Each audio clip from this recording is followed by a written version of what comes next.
Hello, I'm Francesca, and this is your weekly relationship forecast for the week of April 28th through May 4th. And happy May! Yay! I love May because it's my birth month. So I'm a little, we'll say, particularly fond of the month of May. All right. Without further ado, our cards that were chosen as a focal point, there were actually two that popped up this week. And so the first one is Clean It Up. Super fun, intriguing. And the second one is To Be Fair. And it was interesting when they both came up, I was like, what? But then as I tuned in and sat with these cards and what the messages were for this week, it made perfect sense as to how they are connected. And so the kind of overarching theme for this week is kind of one of spring cleaning and taking inventory of things.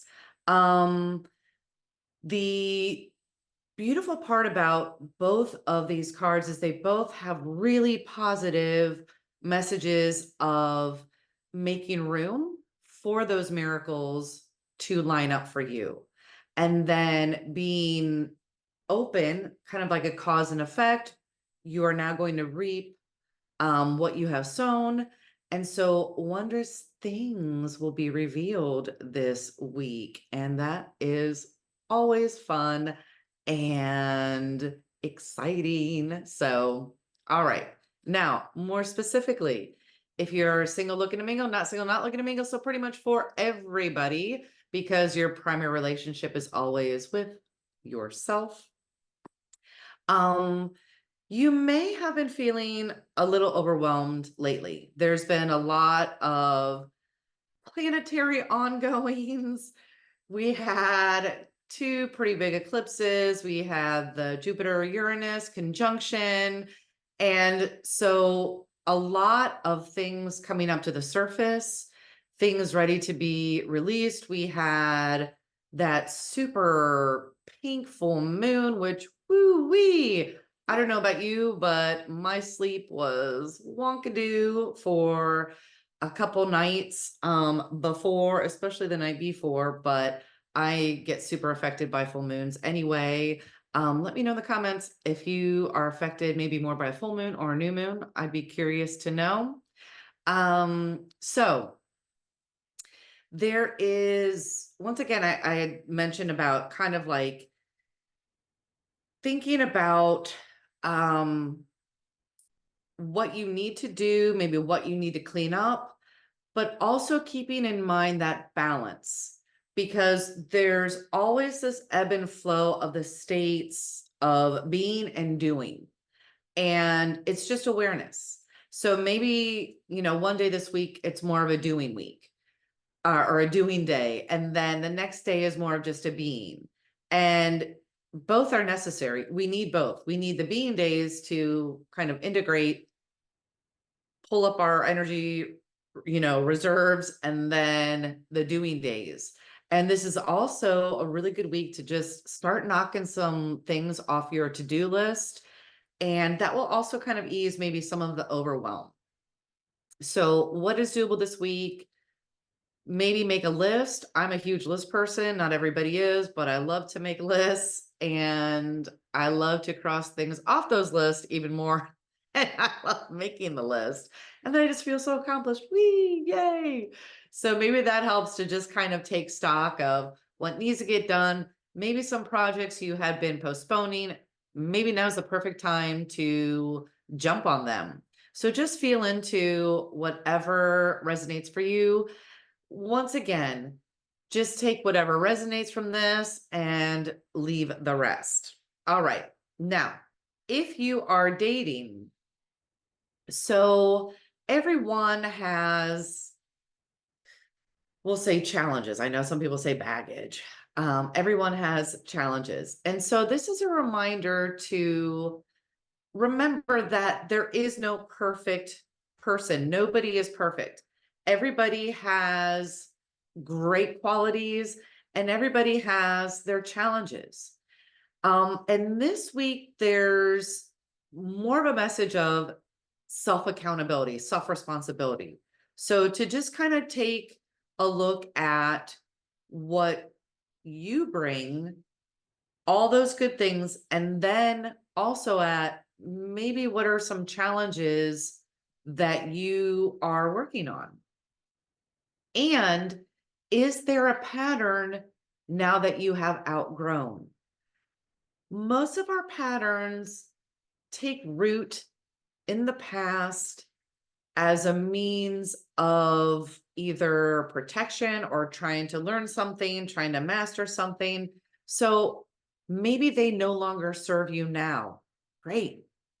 Bless them, thank them for what they brought to your life, how they worked in your life, and release them. So that's kind of the clean it up. Maybe there's a little cleanup that needs to happen, a little updating. We are, because we are part of this planet, affected by all those planetary things and the energies that are current are ripe for releasing those things that no longer serve us. So this is a great week to, get that awareness. Maybe a little more clarity is coming in. Mercury is now to retrograde. We're still in the shadow. So clarity will start to come in. So this is a great week then. And maybe on one of those being days where you're just being, you will get those insights that you need. All right. And if you are in relationship, the theme here is all about balance. And to just bring awareness, do you listen as much as you speak? Yes, communication is key. And communication, there's two parts to it. You need to speak up for, your needs, etc. And you also need to listen. And that goes to that ebb and flow. Relationships are always an ebb and flow. They're never static. And so just be aware, are you in the ebb? Are you in the flow? And then once again, it's that self-accountability piece. Could you listen more? Or do you need to speak more in your communication? So just take stock. Once again, there's no judgment. We're all here on this journey learning every day, and that's a beautiful thing. Also remember that in relationship, there is this beautiful connection that happens between two souls. And in that connection, there is this mutual benefit that both parties need to be seen and respected and witnessed. And so absolutely speak up if you need a little more of any of those. And then also give, right? Because once again, you always get back what you give. And not that you should give to get back, but it goes to that whole balance piece, right? And then that ebb and that flow. All right. I hope you enjoyed these insights for the week. Thank you so much for watching. I deeply appreciate each and every one of you. Click like, click subscribe if you haven't subscribed yet. Share with your friends on the socials, all the things to help spread the love vibes around the world. And until next time, more love vibes to come. Ciao.